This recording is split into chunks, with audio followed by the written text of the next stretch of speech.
안녕하십니까. 4월 달 들어서서 전국 이제 수험생들을 대상으로 해가지고 모의고사를 실시했었습니다. 4월 22일 날 실시한 모의고사에 대한 해설을 하도록 하겠습니다.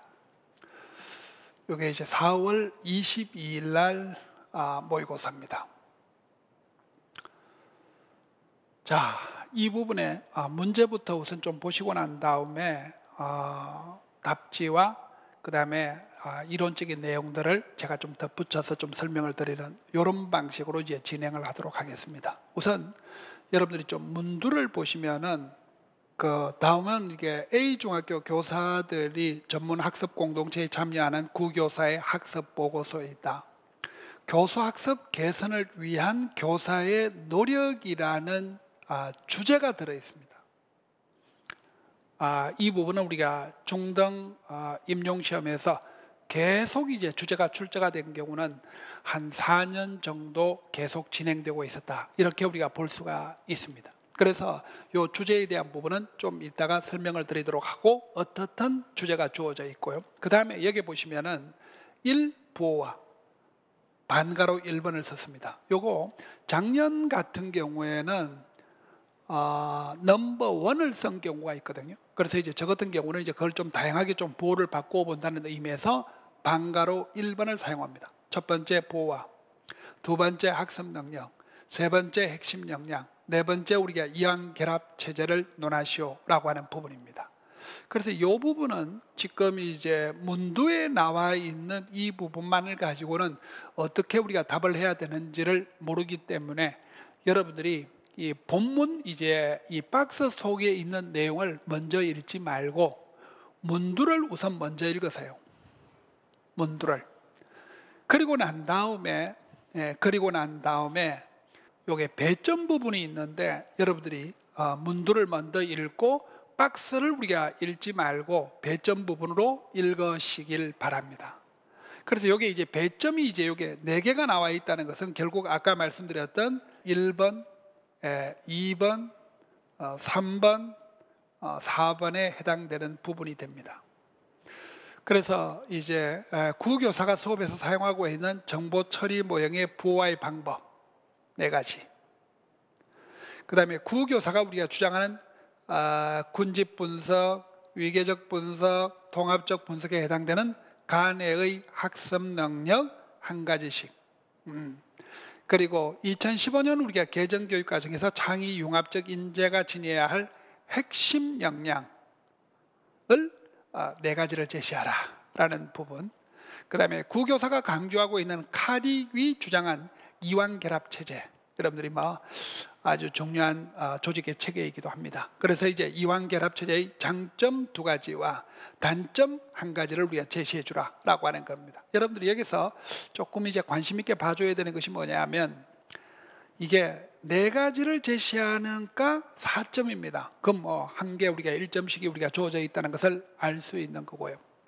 그 다음에 여기는 이제 학습 능력이 각각의 우리가 학습 능력에 대해서 1가지씩을 우리가 물었기 때문에 3점이 배점되어 있다라고 하는 부분입니다.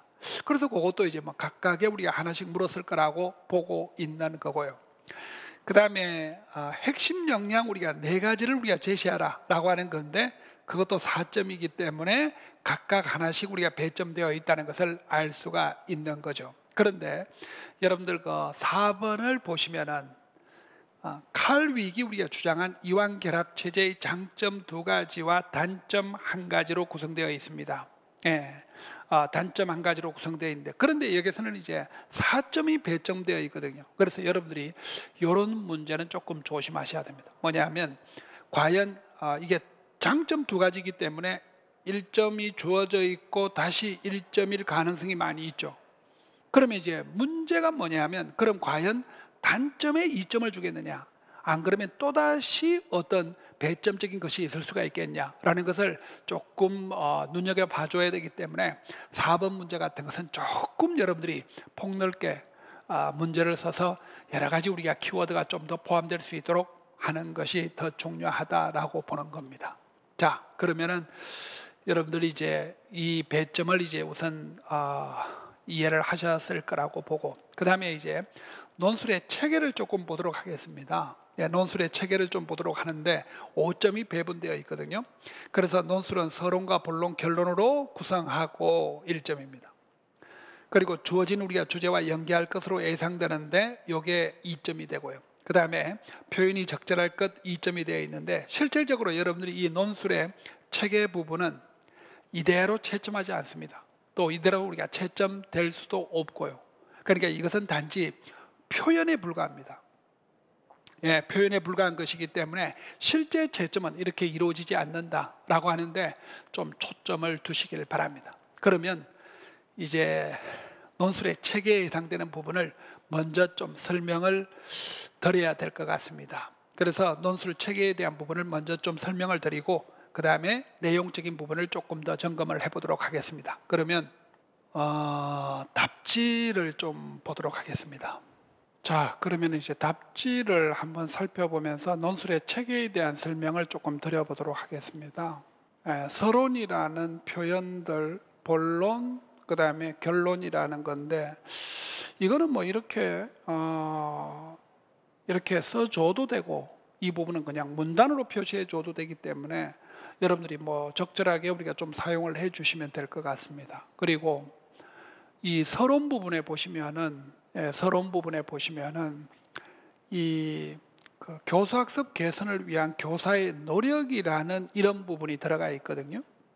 노력이라는 이 부분이 들어가 있는 건데, 지금 이제 이 부분을 이제 들여다 보시면은 이게 이제 주제이지 않습니까? 그래서 서론 부분에 이제 주제가 들어가는데, 이렇게 서론이 있으면 그 서론은 1점, 그리고 주제가 들어 있으면 서론 부분에 1점, 이렇게 우리가 주어집니다. 그래서 이거는 결론 부분도 사실은 마찬가지입니다. 결론 부분도 사실은 마찬가지인데, 그 결론 부분을 좀 보도록 할게요. 결론 부분을 좀 보시면 마찬가지로 이 결론도 이 결론이라는 부분이 있으면, 이것도 마찬가지로 결론에 1점, 그 다음에 요 주제가 있으면 이 주제 부분도 1점으로 이제 주어집니다. 그러면 우리가 이제 아까 논술의 체계에 보시면은 논술 체계가 5점이었지 않습니까? 그러면 이제 서론에서 2점, 결론에서 2점, 이렇게 우리가 주어져 있는데, 그러면 1점은 어디에 우리가 채점이 될 수 있겠느냐라고 하는 건데, 그 1점은 여기에 부분이 매우 힘들고 좀 어려운 부분이기도 한데, 이게 이제 보시면 알다시피 각 문제 부분에, 각 문제의 답지 부분에 요게 교사학습 개선을 위한 교사의 노력, 교사학습 개선을 위한 교사의 노력, 그 다음에 교수학습 개선을 위한 교사의 노력, 그 다음에 마지막도 마찬가지로 교수학습 개선을 위한 교사의 노력, 이 부분을 이야기합니다. 그래서 요 4개가 들어있을 때 1점을 부여하는 경우로 되어 있습니다. 그래서 그런 방식으로 이제 여러분들은 서론과 본론과 결론과 주제의 관계를 조금 이해해 두시는 것이 우리가 좀 좋지 않을까라고 생각하는데, 이 부분을 소위 말씀드려서 논술의 체계 부분이라고 해서 5점을 우리가 부여한 경우라고 보시면 될 것 같습니다. 그래서 여러분들 이제 우선 기본적으로 우리가 이야기를 해주면은, 기본적으로 좀 이야기를 해주면은 서론과 본론과 결론의 관계는 이렇게 구성되어 있다, 이렇게 아실 수가 있는 거죠. 그러면 이제 여러분들과 첫 번째 문제 부분을 조금 해석해 드리도록 하는데, 지금 이제 이 답지 부분을 여러분들이 조금 보시면은, 지금 본론 부분에서 지금 정보 처리 모형이라고 되어 있지 않습니까? 여기는 아까 제가 이제 문두에 있었던 그 1번, 그 다음에 여기는 2번, 여기는 3번, 그 다음에 여기는 4번, 이렇게 여러분들이 번호를 붙여주셔도 좋습니다. 이건 왜냐하면 요 1번을 채점하는 교사들은 1번만 우리가 채점을 하고, 2번을 채점하는 교사들은 2번만 채점하는 것이기 때문에 자신의 답이 어디에 있는지를 우리가 확실하게 우리가 표시해 주는 것이 우리가 좋을 것 같습니다. 그래서 이 부분은 여러분들이 좀 특히 이제 자기가 순서적으로 우리가 답을 쓰지 않고 2번, 3번, 4번에 답을 먼저 쓰고, 그 다음에 1번을 우리가 나중에 붙여야 되겠다라고 할 때는 반드시 이 번호를 붙여서 사용을 해주시는 것이 우리가 가장 효과적이라고 보시면 될 것 같습니다. 그 다음에 자, 그러면 이제 여러분들 우선 1번 문제를 다시 한번 문제를 한번 보신 다음에 제가 다시 한번 해설을 좀 드리도록 하겠습니다. 자, 여러분들이 문제를 좀 보시면, 첫 번째 문제를 좀 보시면은 교수학습 철학은 인지주의와 행동주의가 구성주의가 있으며 어쩌고 저쩌고 쭉 나옵니다. 쭉 나오는데, 여기에 보시면 이제 이미 정보 처리 모형에서 이야기를 하고 있는 감각기억, 그 다음에 작동기억, 그 다음에 또 이제 장기기억이라는 표현을 우리가 쓰고 있어서 이 부분은 우리가 정답이 되지 않는다는 것을 우리가 알 수가 있겠죠. 그러면 지금 문제를 이제 보시면 알다시피 정보 처리 모형의 보호와의 방법 4가지를 우리가 제시해 주라 라고 하는 문제였기 때문에 요거는 사실은 독해력 문제입니다. 사실은 독해력 문제인데, 이 독해력 문제라는 것이 뭐냐면 문제 속에서 답의 힌트를 우리가 주는 경우를 이야기하고 있는 겁니다. 그래서 여러분들이 여기 보시면은 반복해서 우리가 외우게 한다 라는 부분이 있죠. 그래서 이 경우를 우리가 다른 말로 우리가 표시해 주면은 유지시연,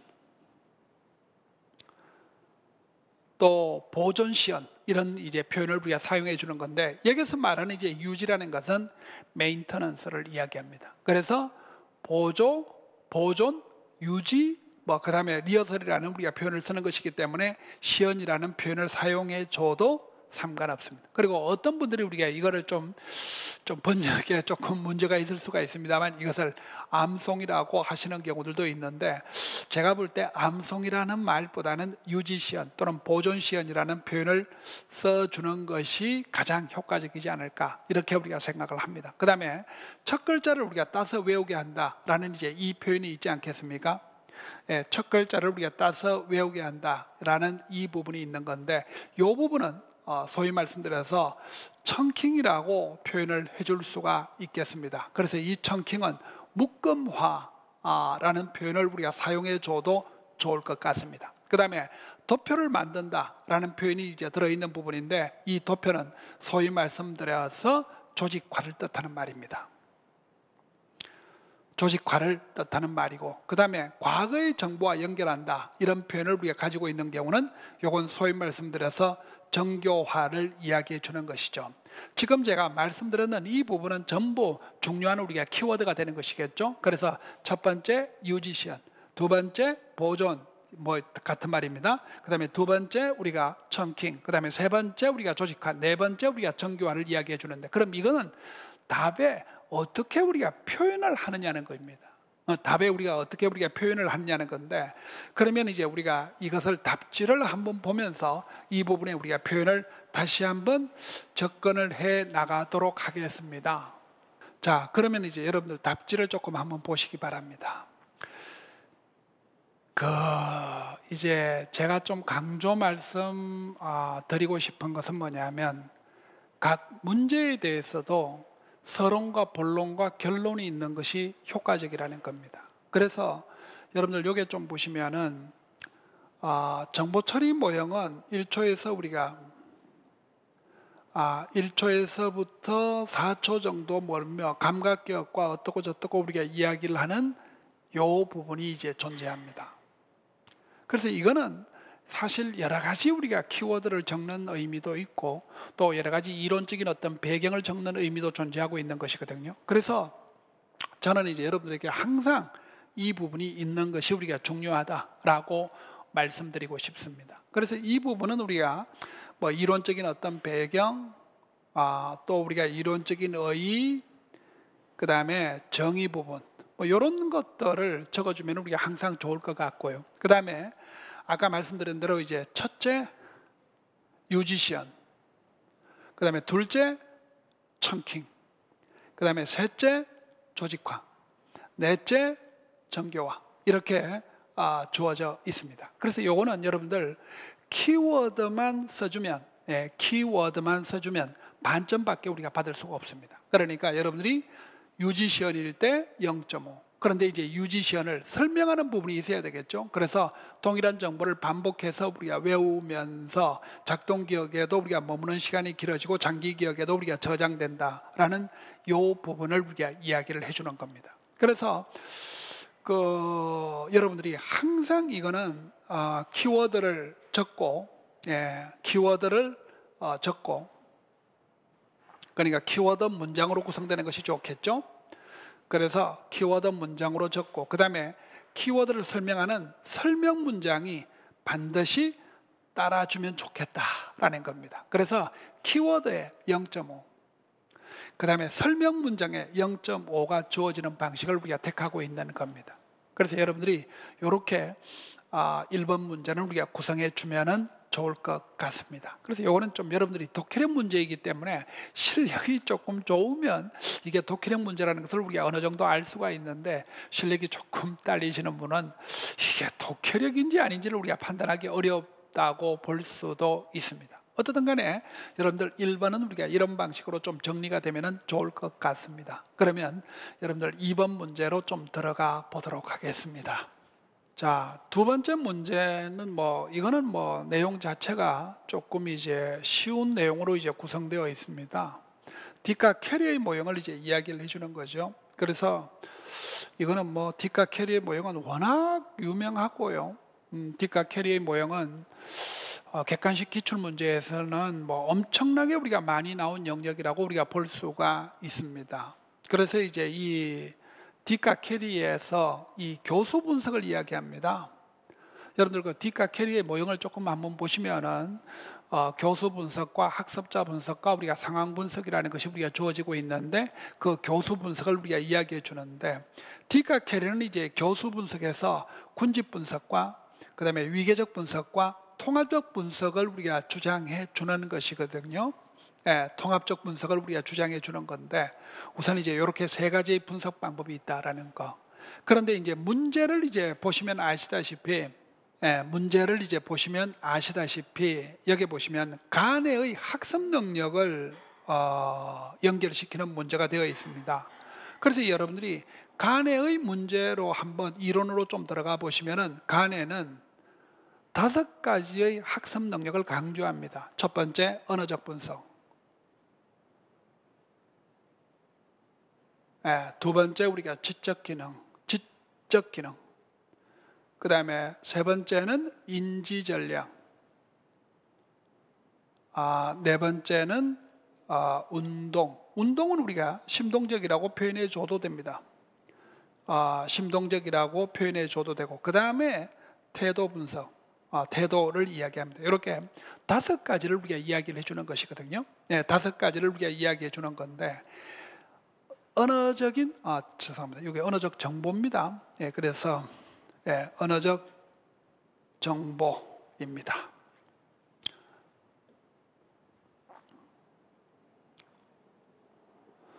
간에는 인간이 학습을 통해서 우리가 배우는 학습 능력이 이렇게 우리가 5가지라고 주장을 하는 겁니다. 그러면 이제 여기에 뒷과 캐리를 우리가 이제 연결시켜야 되는 건데, 이제 첫 번째가 우리가 군집 분석입니다. 그래서 이 군집 분석은 해당되는 사례를 전부 다 조사해 주는 방법을 이야기해 주는 건데, 언어적 정보는 군집 분석을 행합니다. 언어적 정보는 군집 분석을 실시합니다. 그 다음에 지적 기능하고 운동은 요거는 위계적 분석을 사용합니다. 위계적 분석을 씁니다. 인지 전략은 분석이 안 됩니다. 왜 그런가 하면 이거는 정신적인 것을 우리가 뜻하는 것이기 때문에, 정신적인 것을 소위 말씀드려서 우리가 초인지와 같은 경우를 이야기해 주는 건데, 이 정신적인 것들은 학습 과제 분석이 되지 않는다라고 우리가 주장을 하는 것이기 때문에, 인지 전략은 우리가 학습 과제 분석이 되지 않고, 태도는 이거는 통합적 분석이라고 하는 건데, 이 통합적 분석은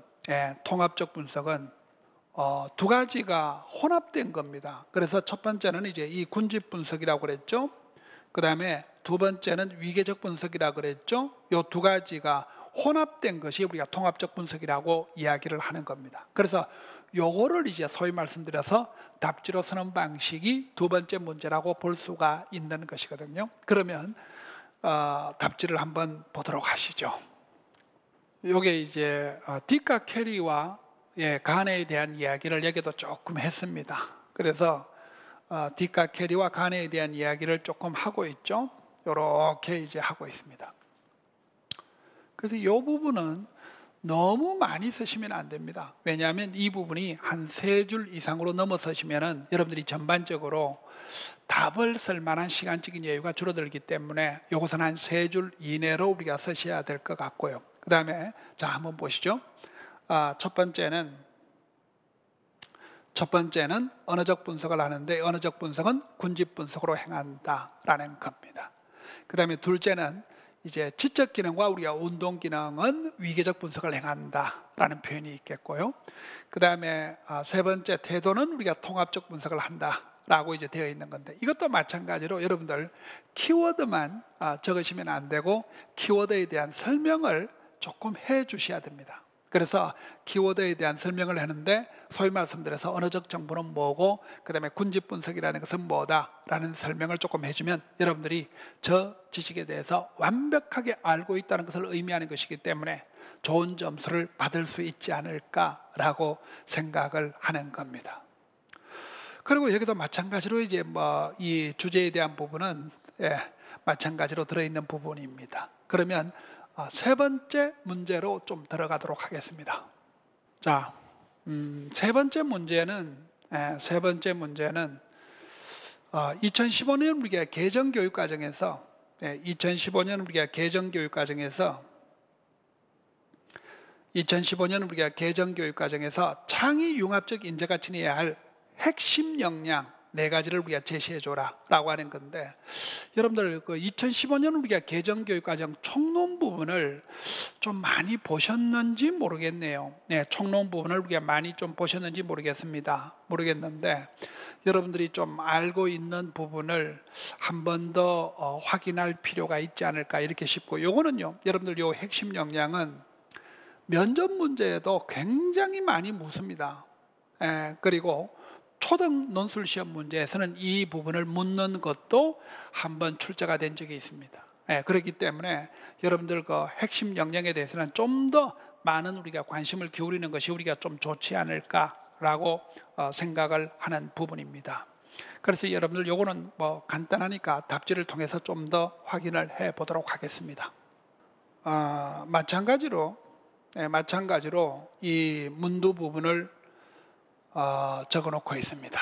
그래서 2015년 우리가 개정교육과정이 가지고 있는 그 의미를 잠깐 창의 융합적 인재와 함께 설명을 하고 있고요. 여기 보시면 이제 첫 번째 우리가 지식 정보 처리의 역량입니다. 거기에 대해서 마찬가지로 좀 이렇게 설명 부분을 우리가 달아놓은 거죠. 설명 부분을 좀 달아놓고 그 다음에 두 번째 부분은 창의 융합적 역량, 사고의 역량, 창의적 우리가 사고의 역량을 이야기해 줍니다. 마찬가지로 좀 설명을 이렇게 쭉 하고 있습니다. 그러니까 여러분들이 이제 이 논술을 쓰시다 보면은 이 설명 부분이 좀 어려울 수 있거든요. 그래서 이제 이 설명을 자꾸 여러분들이 거기에 해당되는 비슷비슷한 우리가 설명이 우리가 나올 수 있을 수 있도록 좀 글 연습을 조금 더 하셔야 됩니다. 그리고 우리가 교육학적인 내용을 조금 많이 읽고 여러분들이 그냥 술술 이런 부분에 우리가 설명을 좀 할 수 있도록 해주면 아무래도 좋은 점수가 나오기가 쉽다는 겁니다. 그리고 이제 셋째는 우리가 이제 자기 관리의 역량이라고 하는 부분이겠죠. 그래서 셋째는 자기 관리의 역량. 그다음에 넷째는 공동체의 역량이라고 이제 되어 있습니다. 근데 이제 이 부분은 우리가 전체적으로 말해서 6개의 능력이 있거든요. 그래서 여기서 지금 보시면은 요거 말고도 의사소통의 역량이라는 것이 있습니다. 그 다음에 또 하나는 이제 심리적 감성의 역량이라는 것이 있습니다. 그래서 여러분들이 요거는 나중에 면접에서도 상당히 많이 사용되고 있기 때문에 여러분들이 좀 더 좀 기본적으로 좀 알아두셔야 될 부분이지 않을까, 이렇게 우리가 생각을 해서 제가 문제에다가 반영을 시킨 겁니다. 그 다음에 네 번째 문제로 좀 넘어가 보도록 하겠습니다. 네 번째 문제는 칼 위기 주장하는 이완 결합 체제의 장점과 단점 한 가지를 제시해 주라라고 하는 부분인데, 이 이완 결합 체제는 시험 문제 한번, 논술형 시험 문제로 한번 출제가 된 적이 있습니다. 그런데 저는 이제 이 이완 결합 체제 부분하고 관료제가 우리가 학교의 조직을 설명하는데 아주 유용하다고 생각을 합니다. 그래서 예전에 우리가 시험 문제에 한번 출제가 된 적도 있습니다만, 저는 충분히 반복해서 우리가 출제가 될 수 있는 부분이라고 생각을 합니다. 그래서 여러분들이 좀 관료제와 이완결합체제는 좀 더 철저하게 학습을 할 필요가 있지 않을까라고 생각을 합니다. 자, 그러면 이제 여러분들 이완결합체제에 대해서 조금 더 들어가 보도록 하겠습니다. 그래서 여기도 여러분들이 이제 문제를 조금 한번 보도록 할게요. 학교 조직은 다른 회사와 일반 조직에 비해서 다양한 특성을 지니고 있습니다. 학교는 우리가 행정조직과 교육조직으로 구성되어 있는데, 행정조직은 관료 조직의 특성을 지니고 있습니다. 그러니까 여러분들 행정조직이라고 하면 주로 어떤 것을 우리가 이야기해 주는가 하면은, 여러분들 학교에 가시면은 교무분장 조직이라고 있습니다. 대표적인 행정조직입니다. 그러니까 교무부, 연구부, 학생부 이런 것들이 바로 이제 교무분장 조직이라고 하는데, 이 교무분장 조직이 대표적인 행정조직의 특징을 지니고 있는데, 이것은 관료제의 성격을 지니고 있다라고 하는 겁니다. 그러면 교육조직은 그럼 도대체 뭐냐라고 하는 건데, 교육조직은 교사들이 학생을 가르치는 것을 이야기해 주는 것이기 때문에 우리가 교과담임들이 여러 가지 이제 학습적인 의미를 우리가 펼치는 것들을 우리가 교육조직이라고 볼 수가 있습니다. 그래서 이제 여기 보시면은 이제 교사들이 학생을 가르치고 또 학급 담임이 우리가 교육적인 상담을 하는 것들은 전부 교육조직의 우리가 특징을 가지고 있는데, 이 교육조직은 이완결합체제의 특성을 지니고 있다라는 겁니다. 그래서 이제 이완결합체제는 다른 학급이나 다른 교과로부터의 영향이 적다. 그리고 학교장의 평가로부터 감독이나 평가에 자유롭지만, 그죠? 교사들의 우리가 자율성과 우리가 교수학습의 책임성을 지나치게 강조하는 측면이 존재할 수 있다라고 하는 겁니다. 이것도 사실은 독해력 문제입니다. 이 이완결합체제의 달랑 장점과 단점을 써라라고 하면 문제가 조금 더 너무 어려워질 수가 있기 때문에 그 부분을 조금 더 고려해 가지고 낸 부분입니다. 그래서 우리가 이완결합체제의 우리가 장점은 뭐냐면, 다른 학급이라든지 교과로부터의 영향이 적다라고 하는 거. 그 다음에 이제 두 번째 우리가 이야기는 뭐냐면, 평가로나 우리가 감독으로부터 좀 자유롭다는 거. 요게 이제 두 가지가 우리가 장점이 될 수 있겠고, 그 다음에 단점은 너무 지나치게 자율성과 우리가 책임성이 강조가 되고 있다라고 볼 수가 있는 부분입니다. 그래서 여러분들이 답지를 한 번 더 확인을 해 보도록 할게요. 그래서 이제 요게 앞부분은 아까도 말씀드렸다시피 이제 그러한 의라든지 배경이라든지 정의라든지 이제 그런 것들을 이제 적기 때문에 여기는 조금 더 너무 간단하게 조금 적었습니다. 적고 이제 이런 이제 키워드를 뽑는 것이 중요하거든요. 그래서 다른 부서로부터의 영향이 적다라고 하고, 학급이라든지 교과목은 독립적으로 존재하며 독자적인 역할을 수행하기 때문에 다른 학급이라든지 다른 교과로부터의 영향이 적다라는 거. 아무래도 우리가 이렇게 되면은 자율성이라든지 우리가 독립성이 우리가 강조가 될 수 있기 때문에 뭐 그런 것들을 적어두셔도 큰 상관은 없을 것 같습니다. 그 다음에 두 번째, 평가에 우리가 영향으로부터 우리가 적다라고 하는 부분인데, 학급이나 우리가 교과의 자율성이 우리가 강조되기 때문에 학교장이나 경력교사로부터 감독이나 평가의 영향이 적다. 그러니까 우리가 학교 교사들을 평가하는 방법이 우리가 좀 존재하고 있습니다만 실제적으로 합리적이고 타당한 평가를 우리가 고려해내기가 쉽지 않다는 겁니다. 이게 우리가 학교 조직이 가지고 있는 또 하나의 특징이라고 볼 수가 있는 부분입니다. 그리고 이제 단점으로서는 자율성과 우리가 책임성이 지나치게 우리가 강조가 되고 있다라고 하는 건데, 저는 이 부분을 2점으로 배정했습니다. 아무래도 이제 좀 여러분들이 쓰기가 만만치 않은 문제라고 볼 수가 있겠죠. 그래서 우리가 교사들의 자율성이나 책임성이 지나치게 강조되어서 학교 전체의 질서나 규칙을 무시하는 경향이 생길 가능성이 많이 있다라는 겁니다. 여러분들 이제 이 답지를 한번 보시면요, 사실은 이게 서론과 같은 역할을 합니다. 이 부분이요.